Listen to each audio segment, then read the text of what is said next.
So we're swapping out a panel in this house right here. From what I've heard, it's in a small cabinet, little area, confined space, so that could be a challenge. See what we're gonna get into, I guess.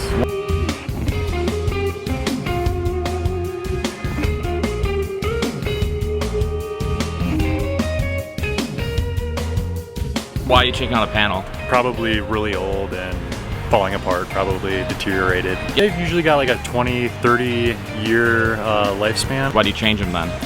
Just because the bus bar in the back just gets corroded, loose parts, arcing, sparking. Arcing is just a small air gap in an electrical connection. So the arcing creates heat and then can melt the plastic on the breakers or melt metal inside the panel.